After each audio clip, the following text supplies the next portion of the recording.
I don't want no oil, a spoil in my shoreline. I like fish much better than crud. I like birds and things, a-creeping and crawling. Won't trade no more oil for blood. The sun done give us all we need to make this country run. But that black demon oil's got us fussing and fighting, and I do believe it's time we was done. I don't want them nukes run by them kooks who think radioactivity is fun. No more three-headed frogs or kids with leukemia. Nuclear power ain't fit for a dog. The sun done give us all we need to make this country run. But that nuclear power's got us fussing and fighting, and I do believe it's time we was done. No nukes! Good morning, Toledo, and good afternoon, Columbus, and good morning, Bowling Green, and hello to everyone on the internet, wherever and whenever you are. My name is Joe DeMare, and I'm here with my unflappable co-host, Rebecca Wood. That should be actually statuesque because I'm on this chair, which has me like 2 inches from the ceiling. It's weird. Well, yep, and together, Rebecca and I are going to craft you an hour of unforgettable radio called For a Green Future. And For a Green Future is a show where we talk about ecology and the environment. And we talk about it in the ways that it affects you and your wealth, your health, your happiness, the wealth and health and happiness of your friends and your family and your pets and your garden plants and your house plants and the bugs and the bees and the worms and pretty much everybody and everything, because together we are all wrapped up on this wonderful planet called Earth. And we have a great show for you today. We're going to just chat for the next 15 minutes or so, and then hopefully we'll have a guest calling in. We're going to be talking once again to our friend Jesse James Deer in the Water, because there's been some developments in terms of the Palisades nuclear plant. There was a hearing held that I think it's important to know about. Then, after Jesse, we will hear from our advertisers and patrons. And then, Rebecca, what will you be talking to us about today? I'm going to be doing something a little different, talking about children's author Zilpha Keatley Snyder. That sounds fun. And then it's ecological news from around the world, all sorts of environmental stuff happening, good and bad. And hopefully at some point we'll also hear from you, because this is a call-in show. And the number to call in is 877-909-1007. And, of course, you can send a text anytime to 419-973-5841.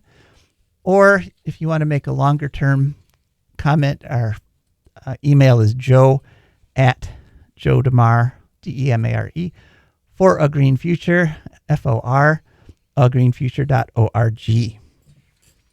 Okay, so we cut it a little close getting in here this morning. It was, I think the leaping ahead somehow put me behind. I don't know how that worked exactly, but we made it. And so the first thing I wanted to talk about today is a little controversy that we're having down there in Bowling Green. Turkeys. We have a couple flocks of wild turkeys there in Bowling Green that most of the time, most people love them. You know, they're really attractive animals, and these are big, healthy-looking turkeys. Unfortunately, it does seem that some people might be feeding them, which is never a good idea with wild animals. Don't feed the wild animals, no matter how cool it might seem. What about bird feeders, though? Yeah, some people are the turkeys are getting at some people's bird feeders, but if that happens, you either just put them up a little higher so the turkeys can't get at them, or you just don't keep buying 50-pound bags of feed and refilling them when the turkeys empty them, because then what happens is the turkeys get habituated to humans, and inevitably human-turkey conflicts have start happening. And in fact, about a week and a half ago, the BG Independent News ran a series of stories on turkey attacks. There was one story that a woman reported seeing a postman chased up on a wall by some turkeys, and what she said was it was the scariest thing she had ever seen in her life. This woman has clearly never walked home late at night and been hassled by Bowling Green frat boys. I'd take the turkey over them any day. Yeah, I have to admit, my first thought was, if that was the scariest thing she's ever seen in her life, then she has probably led a pretty sheltered life, because, there are scarier things out there than turkeys. And actually, if according to the Humane Society's website on how to deal with wild turkeys, if you just establish that you are sort of above them, like hierarchically speaking, like you establish dominance. In the pecking order, one might say. Yes, Literally, exactly. The literal pecking order. Don't peck a turkey. Right. And so you just have to be a little bit assertive with them. If they're starting to get too close to you, don't be afraid to yell. Don't be afraid to chase them. Don't be afraid to bring out an umbrella and threaten them with it. They'll get the idea very quickly, because, one of the key things for wild animals is you don't waste energy in conflicts that you don't need to. So if they just get the idea that, okay, humans are jerks and we're just going to keep our distance. For that matter, they've clearly never been walking down an alley in Toledo and suddenly been confronted by a pit bull that's loose. Yeah. I would take a turkey over that, definitely. Just saying. I would take a flock of turkeys over a pit bull, definitely, because I have seen some pretty nasty pit bull stuff. So the ones that get loose are just sometimes, not the best taken care of and socialized.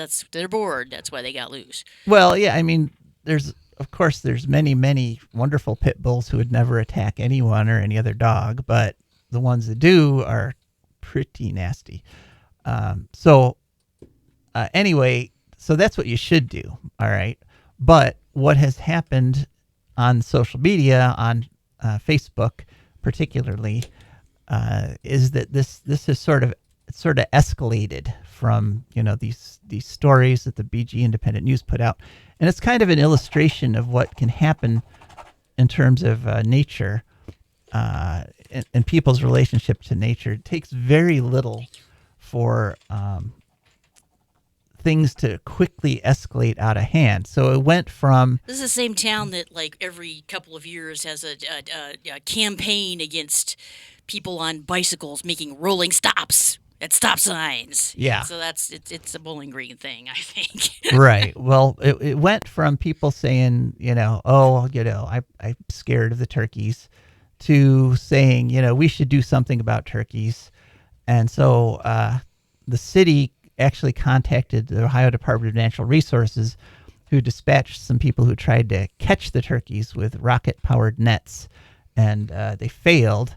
And so then it was like, oh no, now they're rogue escaped turkeys, and okay.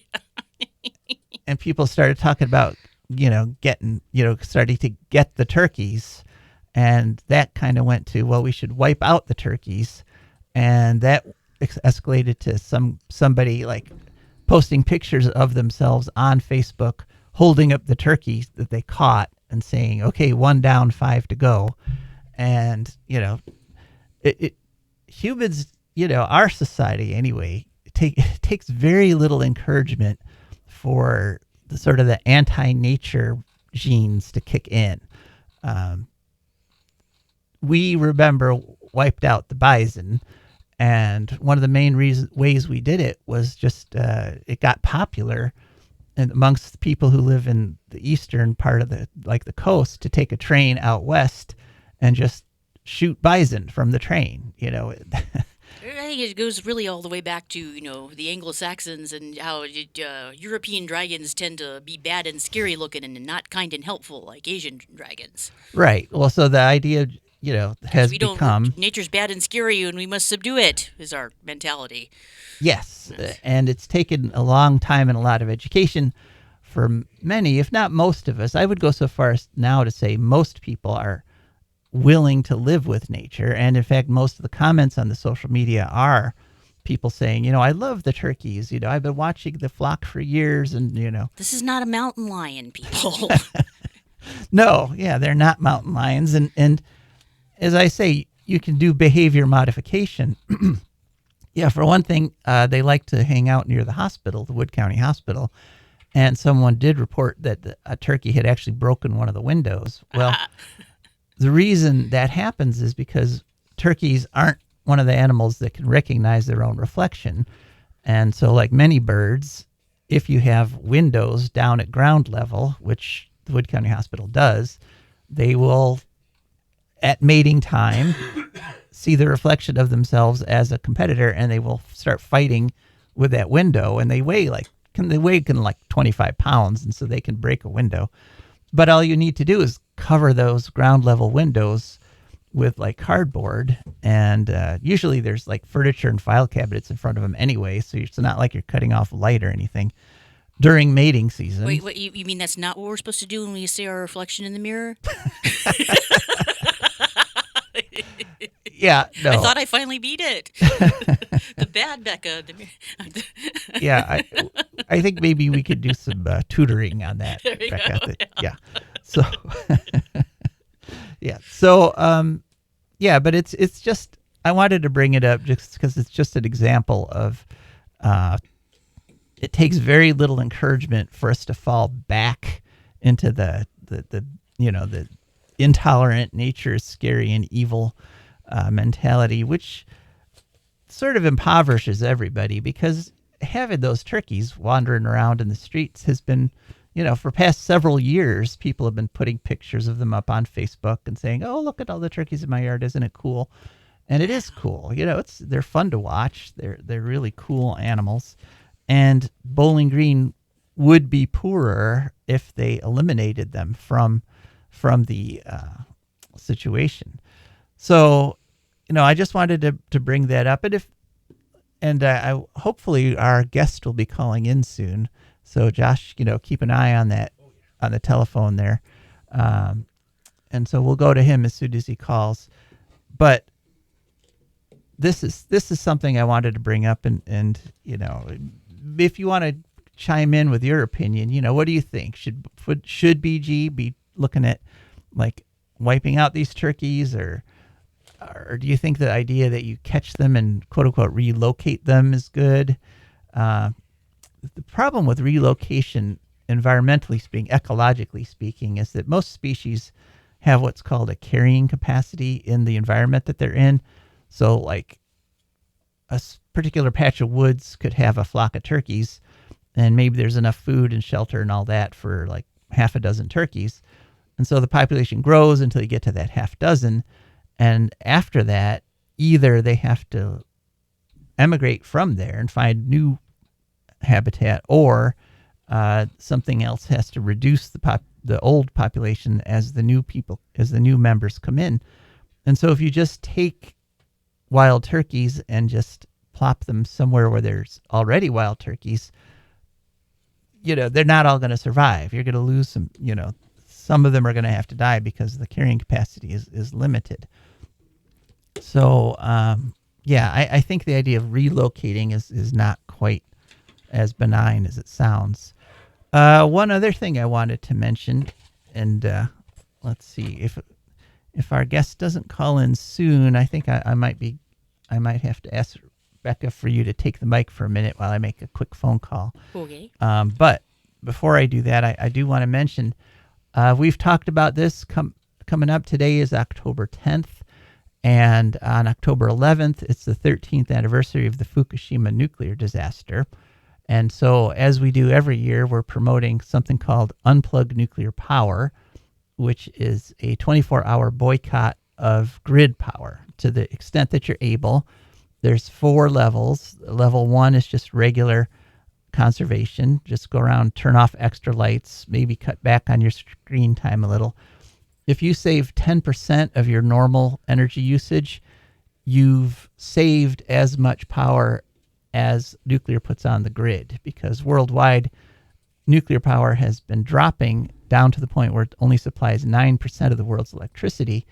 And every day we waste more than 9% of the energy that we use. We use it we leave a light on, or we use it for completely frivolous things that we don't really need. So just doing that much, and we could shut down nuclear power forever. Level 2 is severe conservation, and I like to recommend this level because that's when you cut out all unnecessary electricity. So like turn off the screens, just keep your furnace and your refrigerator running, and that way you can save like 80% of your power. And it's just nice to have at least one day of the year where you're not like doom scrolling for 4 hours. It really kind of clears the head. And level 3 is actually disconnect from the grid. And in order to do that, you need to have backup power for your essentials like your refrigerator and your furnace and sump pump and things like that. And then level 4 is when you put more power on the grid than you take off the grid, because you've got solar panels or a wind turbine or something like that. So my household since 2019 has been able to participate at level 4. And so I'm really looking forward to that. But so that's tomorrow. It starts at midnight tonight and goes until midnight Monday night. And one of the reasons I wanted to bring it up is this year we actually promoted this on X. We had a little bit of money for an ad in terms of, X advertising. It was next to nothing. But so many people have reposted it and reacted to it that it's up to 3.6 million views. And so we're expecting this year that people all over the world, especially since we did promote it in Japan and the UK, are going to be participating. So won't you join us? Yeah. So that's Unplugged Nuclear Power doing real well. So, Josh, have we got a phone call? No.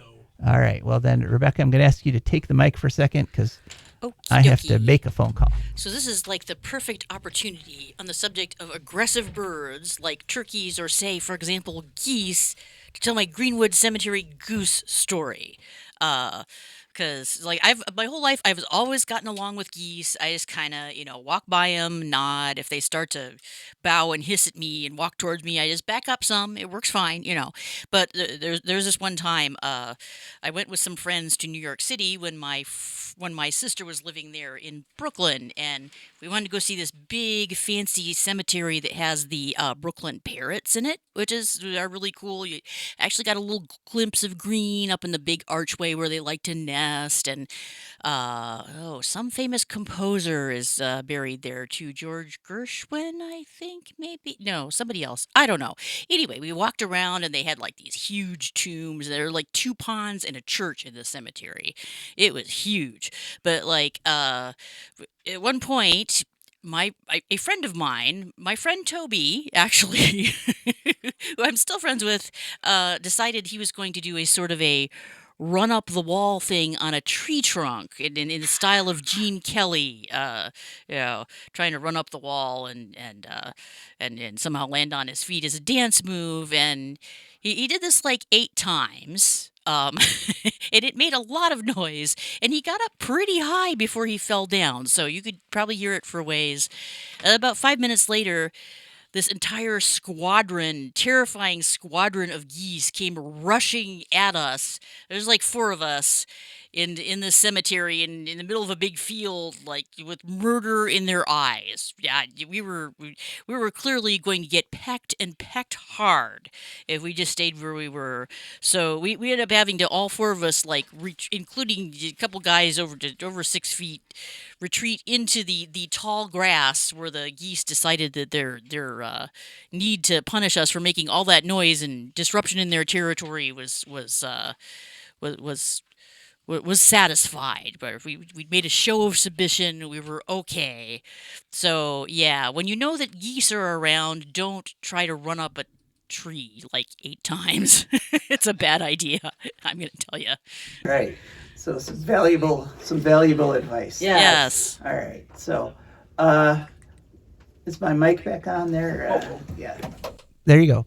So thanks for that, Rebecca. You may have saved a life there. Yay. Yeah.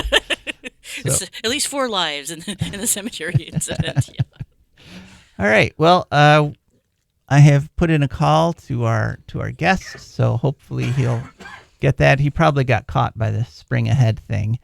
Still thinks it's like 9:30 instead of 10:30.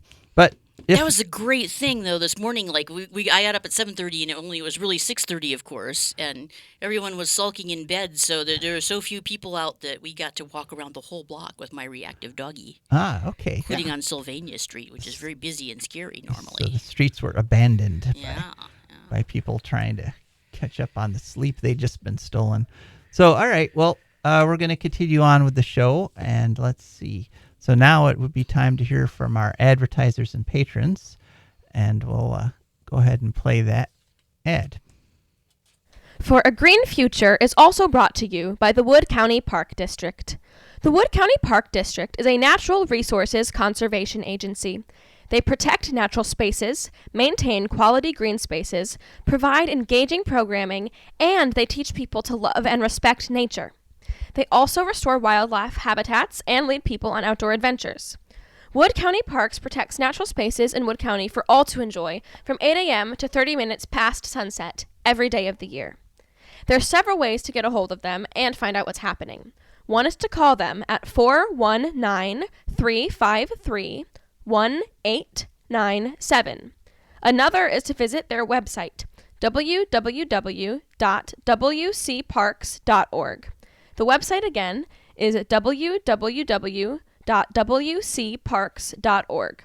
They are also available on all social media, Instagram, Facebook, Twitter, and many others. Just search for WC Parks. That's the Wood County Park District, and we're very grateful for their support. And we are also very grateful to our patrons. And patrons are wonderful people who've gone to patreon.com. That's Patreon.com. And they searched for a Green Future. Up popped our wonderful Patreon page. And people chose a membership level that a monthly donation comes out of their account that they can afford. It's completely voluntary. And that money comes over to us each month, and that's how we can afford to keep this show on the air. So we're very, very grateful to our patrons. And if you want to emulate them, you just go to patreon.com and search for a Green Future. So we have to apologize about the lack of guests. We normally, we used to do this, back in the early days of the show. The guests were almost always call in. Remember that? Yep. That normally people would call in as opposed to do a pre-recorded interview. And this would happen more often, that we would miss there'd be a missed connection. But we are nothing if not resilient here. So we will go on to the next part of the show, which is your part, Rebecca. Yes. Okay. Right. So for Women's History Month, there are a lot of great women environmentalists. I kind of wanted to just do something fun that I would enjoy, though, because I'm a woman by most people's definition. Yeah, I'd agree. And most people perceive me that way, definitely. So, I wanted to, of course, I want to talk about some of the things that fueled my interest in nature. Part of it was I grew up in 4 different states, and my dad liked to take us out hiking and things, camping, whatever, cross country skiing, ice skating, all that stuff. My mom made sure I had my subscription to Ranger Rick's Nature magazine, which I really liked a lot. And but also, like, part of the thing that maintained that was that I was a kid with a big imagination. I was not the kind of kid who liked organized sports. I like to run around and play Let's Pretend games. And outside, especially in the 70s, you were allowed to roam around outside a lot, for better or worse, you know. So, and one of the things that sort of validated that was the work of Zilpha Keatley Snyder, who is a children and young adults fantasy author primarily. And yeah, she just had a lot of books about, you know, little girls mostly running around in the woods and, you know, playing Let's Pretend and having adventures and stuff, or, you know, having real magical adventures. And, you know, I never quite found any sort of pixies or dragons or anything like that in the course of running around in the woods. But, you know, I did go to Wyoming and see an elk and an antelope and some pelican, which seemed magical to me. I think I never lost that sense that nature was exciting and magical, because it is, you know. Right. Not exactly in the way she's describing. It's kind of a metaphor for that, but yeah. So Zilpha Keatley Snyder was born in 1927 in Lemoore, California, and died in 2014 at the age of 87 in San Francisco.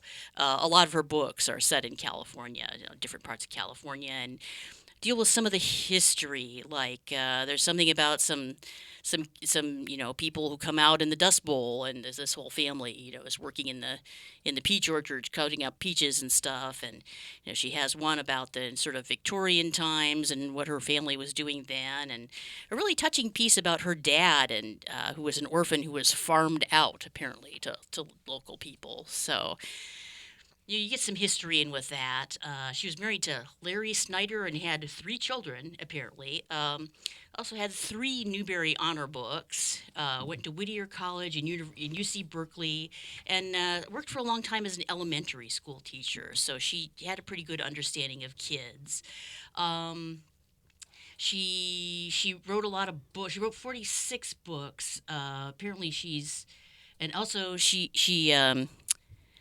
was involved in the development of the Below the Root computer game, which had to do with this one fantasy series that I've only read one of them, but you know, it's all about sort of fairy-like beings living in trees, like trying to save their home from something bad that's happening. So, I mean, there's a lot about, you know, sort of good and evil, and you know, a lot of times, you know, good there's a sense that natural places are inherently sacred in her work, definitely. The New York Times obituary described her as writing a lot of vital, thoughtful female characters, which is true also. Like a couple of my personal favorites, Season of the Ponies. Her first book is about a little girl who runs around and is just being raised by 2 old maiden aunts and homeschooled, and has a very limited kind of a world. But then she runs around and sort of overcomes her family's personal demons by meeting a squad of magical ponies that she has to help defeat evil or something. There's The Changeling, which is really, I mean, it's the most realistic of her books in a lot of ways. It's about 2 little girls. One of them is kind of a suburban kid, you know, living in a regular house and feels kind of downtrodden. You know, she's the little sister. She's sort of, everybody's always mad at her, and she doesn't have much confidence. And then the other one is sort of the poor kid from whose dad is the town drunk, and they live in this big old tumble down house. But she's the one who's sort of really bold and imaginative, and you know, takes the lead in all the games and stuff. And they kind of rub off on each other. They sort of, you know, encourage each other's dreams, and she encourages the sort of timid little suburban girl to be sort of more courageous and pursue and they end up being an actress and a dancer in the end. So that's one of my favorites. And then there's the one about her family's history in the Victorian era is called And Condors Dance. And it has a big scene of them getting to see like the California condors in a clearing doing their mating dance, which are now extinct, I think. No, they're back. They're back? Oh, cool. Yeah. Okay. Yeah, I mean, they were gone from the wild for a long time, but there's been a reintroduction. Excellent. Yeah. Well, I feel like the spirit of Zilpha Keatley Snyder is still alive then. Yeah. Good. And I want to end with a big quote from in the Changeling, there's these two little girls decide they never want to grow up, and they like adults who feel like they never sort of lost their imagination and sense of individuality and stuff. So they do this magical ritual to avoid ever growing up. And one verse of the chant that they write goes, "Know all the questions, but not all the answers. Look for different instead of same. Never walk when there's room for running. Never do anything that can't be a game." Well. Words Fun. to live by. Yeah. I mean, even if it doesn't work perfectly as an anti-aging thing, it's still, fun. All right, well, thanks. It's anti-inside aging. There you go. And so one last time, the name, what was her name again? Zilpha Keatley Snyder. Okay. So sounds like something, if you've got some kids you're looking for books for, sounds like somebody you'd want to check out at the library. She has books in urban settings too, but some of her ones about nature are my favorites. Okay. All right. Well, now on to ecological news. And, the fact that our guest didn't call means that the lines are open, so feel free to call in at 877-909-1007. Perhaps you have a traumatic turkey story you'd like to share with us if you want some, on-air therapy here. Or maybe you have a favorite female nature writer, author that you want to tell us about. Whatever ecological subject you'd like to discuss, Rebecca and I are at your disposal. Yeah. My one friend who lives down by Swan Creek has turkeys go through her backyard a lot, and deer and all kinds of things. She's right down this kind of butting up against the creek, the end of their property, and her turkeys are neither aggressive, but they don't want to join the family and snuggle like this one this one YouTube video I saw about some people who befriended a wild turkey. Yeah, I mean, you could establish individual relationships with wild animals. I mean, people do, and sometimes it's really enriching in their life. But as a general rule, yes, you just let them have their space. Let you stay in your lane. Like when we were at Zion and the turkeys and the deer walked along with us, we weren't trying to get up and hug them or anything. We were just like, oh, this is cool, and we kept our. We made it clear where we were going. They went where they were going. It was nice, but yeah. Okay, well. There was also this week there was that meme about the department. I think it was Montana. It was Montana. They were talking. They were telling people not to pet bobcats, and people put up several hundred memes arguing with them. Yeah, no, I mean that's good advice. I mean.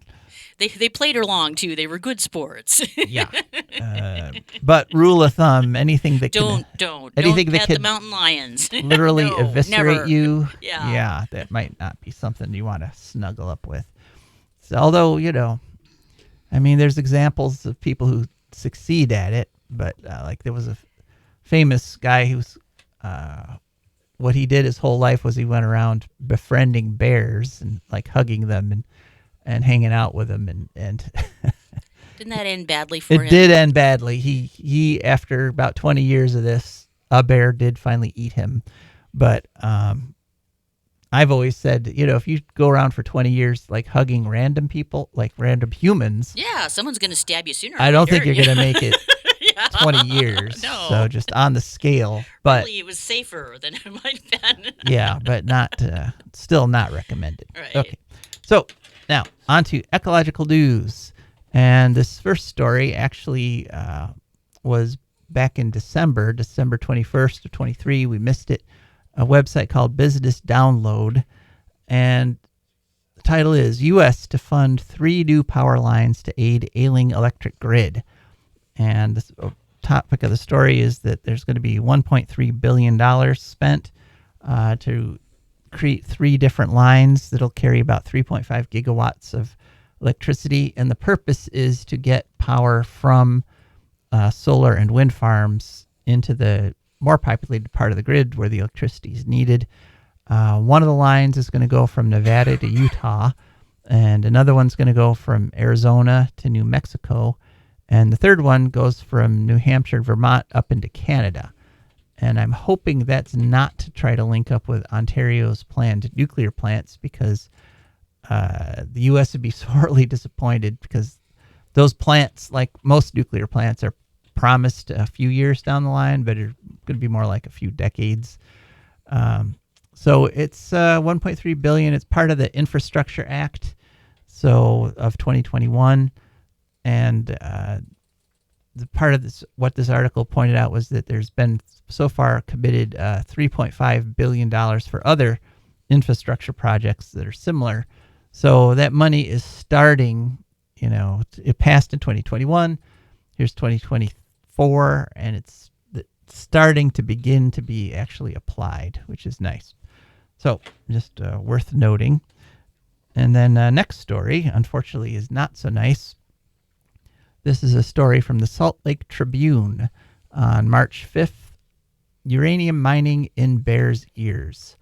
The full title is Two Canadian Companies Started Drilling Across the Road from Bears Ears National Monument. And so these are companies from Canada that have mineral rights right next to the Bears Ears National Monument. And the names of the companies, it's Atomic Minerals Corporation and the Kraken Energy Corp. Now, I don't know about you. Don't release the Kraken. Yeah, doesn't that sound like a super villain cover corporation name? Basically, yeah. You know. It really does. Like Dr. Horrible Evil Person's the CEO, petting a cat, and he's got a big, symbol of the Kraken behind him. But yeah, nevertheless, they are, in fact, they have begun drilling in some place called Hart's Point, which, literally they're drilling in the heart of the country for radioactive stuff. That's near Monticello, Utah. And the economic push for it has come from the fact that since Biden put all that money in the Inflation Reduction Act to build more nuclear plants, nuclear fuel, uranium prices have increased from $40 a pound to $80 a pound. Okay, so our power billing being much higher is going to reduce inflation. How?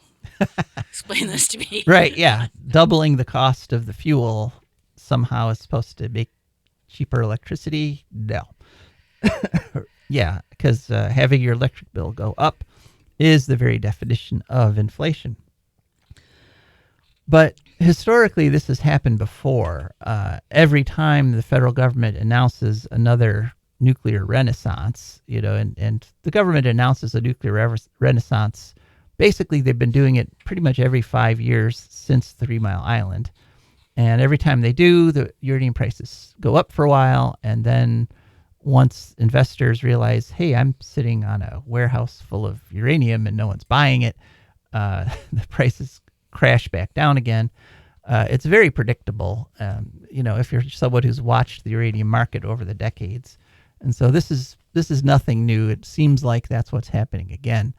But still, it's not good that they're drilling and bringing up this radioactivity. It just, it also reminded me of the State of the Union address, because it was kind of interesting that Biden did not brag about nuclear power at the State of the Union address, even though way back when he campaigned it, he promised to increase nuclear power. He seemed like he was really proud of that, but apparently they're feeling the backlash. They're feeling the Native American tribes who have a history of being hurt by the nuclear industry. They're all up in arms against all this increased radioactivity. A lot of the very fundamental, a lot of the core base of the liberal people who cut their teeth on the anti-nuclear movement way back in the 70s and 80s, we're not having it. We're not buying it, that just because it's Biden selling it, that now nukes and radiation must be wonderful. So he didn't play it up at all in the State of the Union, which was kind of nice. But they didn't. I actually watched the State of the Union. I watched the White House's version. I didn't watch it on one of the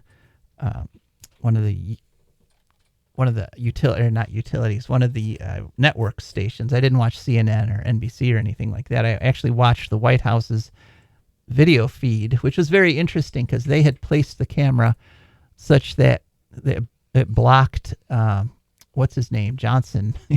You only saw part of him in the picture. But anyway, they cut once or twice over to the all his department heads, and I noticed that Deb Haaland, the Department of the Interior gal, she looked miserable.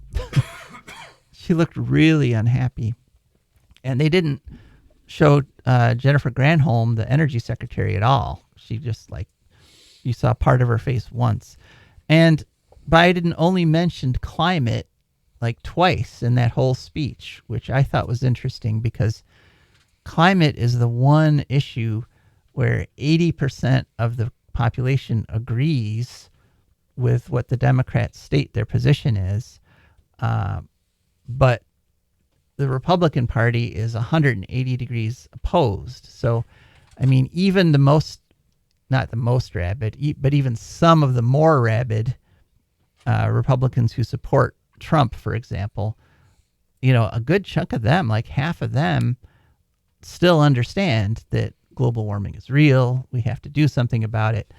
They're willing to overlook it for because they're supporting this guy, but that's a place where the Democrats really could create a difference between them and the Republicans, but Biden chose not to focus on that.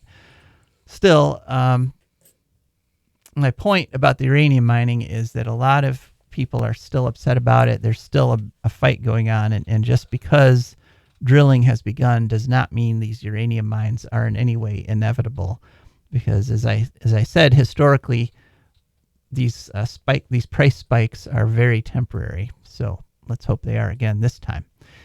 Okay, on to the next story, and that is lead in cinnamon. Oh, yeah, you might have heard about this one. This one has made the mainstream news, and we got the information from NBC, an article on March 6th. A lot of this information. The brands La Fiesta, Markham, MK, Swad, Supreme Tradition, which is the cinnamon that's sold at both Dollar Tree and Family Dollar, and El Chilar. All those brands, it looks like there can be roughly twice as much lead in them as you can safely consume. Although, no, what am I saying? There literally is no safe level of lead you consume. Lead consumption always damages the health, but almost twice the level that's being talked about to establish for lead, the amount of lead in cinnamon. And so, this follows up. There was a much bigger scandal back in the fall. There was lead in applesauce pouches. And so the lead levels in the cinnamon is 2 to 5 parts per million that they're finding. The lead in these applesauce pouches is 2,200 to 5,000 parts per million. And there was almost 500 poisonings reported, mostly of children. And the brand name was Wanabana. It was a cinnamon company out of Ecuador, or an applesauce company out of Ecuador. And now it appears that it was the cinnamon in the applesauce that had the lead that led to the poisoning. And that company that supplied the cinnamon, it was an Ecuadorian company, and the name of that company, I kid you not, was NegaSmart. Oh, no. Yeah. I mean, they're selling a product that causes brain damage and literally causes your IQ to lower, and the name of their company is NegaSmart. I mean... Well, you better have been mega smart. No, not mega, not lots of smart. Nega, as a negative. Yeah, negative, you're not going to be smart after less you smart. Their apple juice. I mean, speaking of supervillain corporations, Right. I mean, would you buy spices from a company called NegaSmart? I mean, literally, they're telling you we're gonna take away your intelligence, and this property of lead, that it leads to stupidity, has been known for literally thousands of years. I mean, literally the first medical description of a text that lead hurts people is from 2000 BC. And it was described in detail by the Greek doctor Nicander of Colophon. My goodness. Okay, that was 2,200 years ago, 200 BC or so. And in the Roman Empire, they recognized, lead was used in dishes and plates and silverware and so forth, mostly by the elite, by the ruling class in Rome. And they all had serious lead poisoning. And a lot of historians think that things like Caligula's craziness was actually caused by lead poisoning because he'd eaten lead all his life because it was considered, the coolest thing. And as an ecologist, lead is But it was used in the pipes too, wasn't it? Oh yeah, it was used to carry water. They had great plumbing in the Roman Empire. Yep. But there was a problem. Lots of lead. It was in made out of those. lead. And the first first European law against lead was 1696, and that was in Germany because they discovered that they were adding lead powder because lead is sweet. They're adding lead powder to wine that had gotten like kind of old and like sour. So it's like an additive. You'd have some of this on your shelf, and if your wine was off, you just add some lead. So we've known for hundreds of years that lead sucks, and yet here we are still fighting the lead battle. That's one we should have won 1,000 years ago. We should not be still fighting to keep lead out of food. But environmental battles, you are never completely won. I mean, even when everybody admits you're right, and even when there's some laws against, protecting people from it, you still have to be ever vigilant. So watch out for those cinnamon brands. They're mostly the cinnamon brands sold in larger packages in places like dollar stores. And you can go to the Food and Drug Administration's website if you didn't catch all those brands that are apparently unsafe to eat now. Okay, next story. Off to Michigan, nearby Michigan. This is a story that's on a website called Bridge, Michigan on March 6th. And the title, Mild Temps, Lack of Snow, Force Michigan Ski Resorts to Close for the Season. And essentially, some of these places are closing 2 full months early because there just hasn't been enough snow. I mean, in some places, like you might have seen on the news, they're kind of playing up the fact that in the Rockies and in places like Utah, where I went skiing, they've had a really good year. There's a very big snowpack. It's actually slightly above average. But for most of the country, this has been a very poor year, including Michigan. And it's led to the cancellation of all kinds of stuff, including the UP's annual dog sled race that was canceled. Some of the ski resorts that have shut down early, Mount Bohemia, Big Powderhorn, Mount Zion, Mount Holly. And it was a combination both of warmth, lack of snow, and excess of rain, because it's been raining up there a lot instead of snowing. So even though it's been raining, there's still the Small Business Administration has identified 42 counties in the Upper Peninsula and northern Michigan that they say are being affected by drought. And so there are going to be some loans available to these ski resorts to sort of tide them over to next year, where they're going to hope that they have more snow. But the way the sea surface temperatures are looking, that probably isn't going to happen. And not only did the ski resorts close early in Michigan this year, up to 2 months early, but the mosquitoes are already out. Oh, boy. Yeah, I don't know if you've gone up into the wild northern parts of Michigan, but We're going to have malaria in the UP in a minute. it might make a comeback. I mean, it is conceivable. But yeah, Michigan mosquitoes are amazing. I'll put a Michigan mosquito up against a Texas mosquito any day, because they're impressive. And so the mosquitoes are out, the skiing is out, and people are trying to cope up there. And it was kind of funny because it also put into perspective for me this post by a corporate-sponsored astroturf organization that's trying to push for the completion of the Line 5 gas pipeline.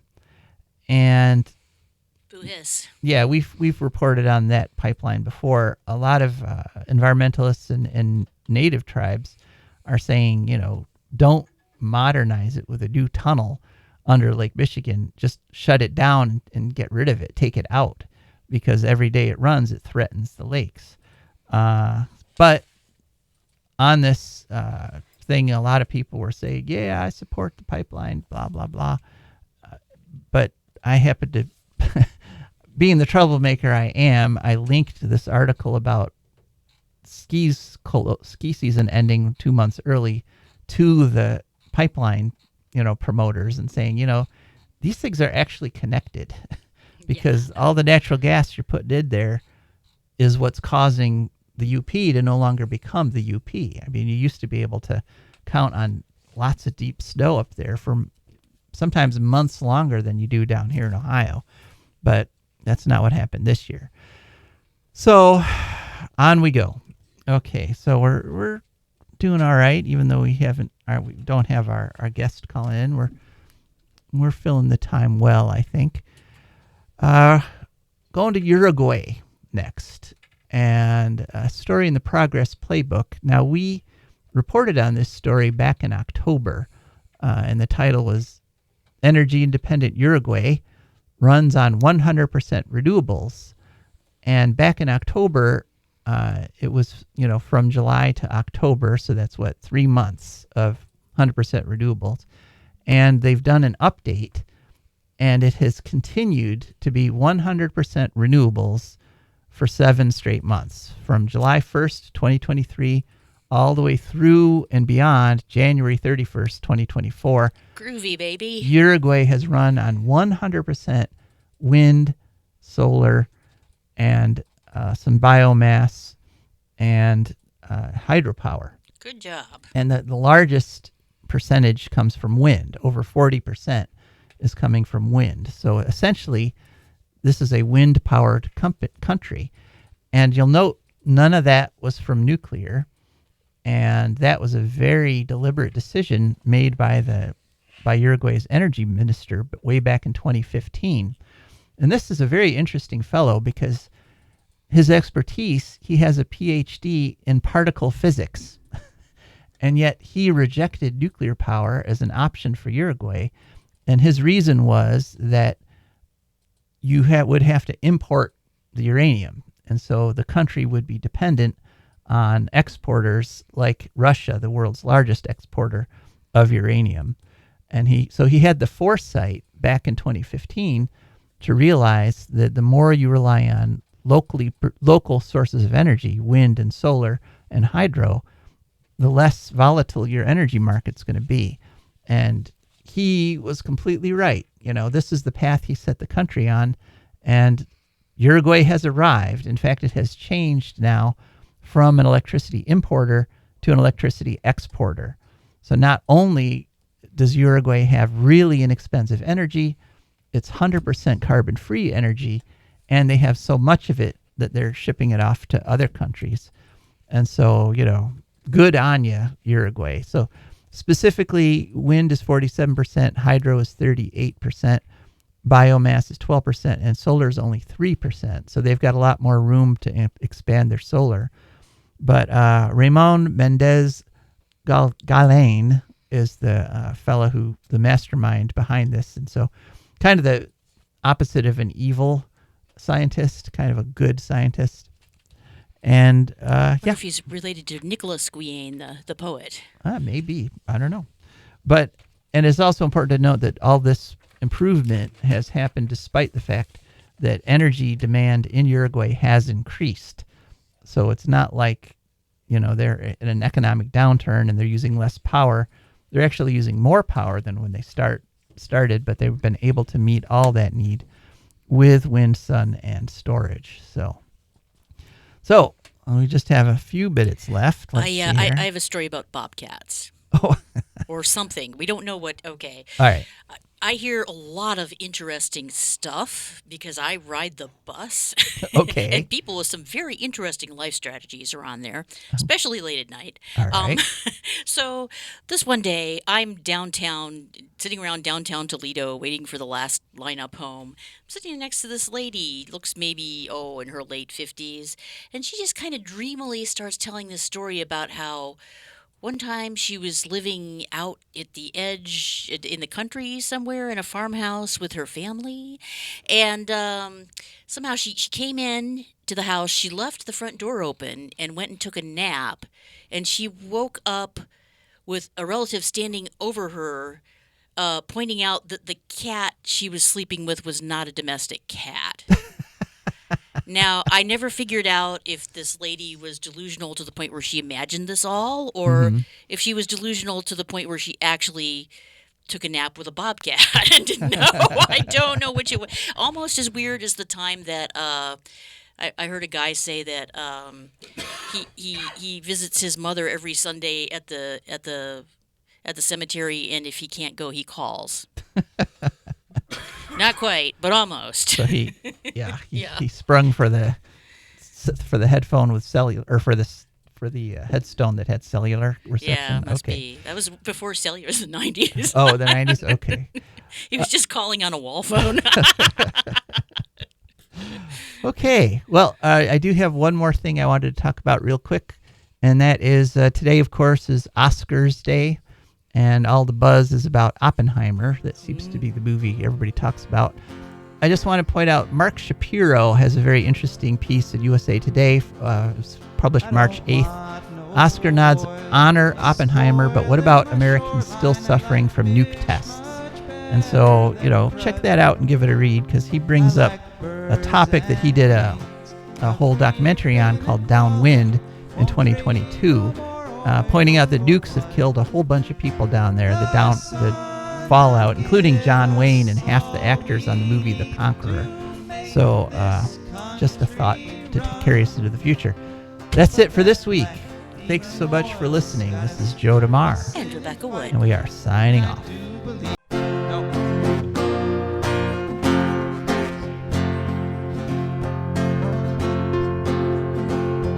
I don't want no oil, a spoil in my shoreline. I like fish much better than crud. I like birds and things, creeping and crawling. Won't trade no more oil for blood. The sun done give us all we need to make this country run. But that black demon oil's got us fussing and fighting, and I do believe it's time we was done.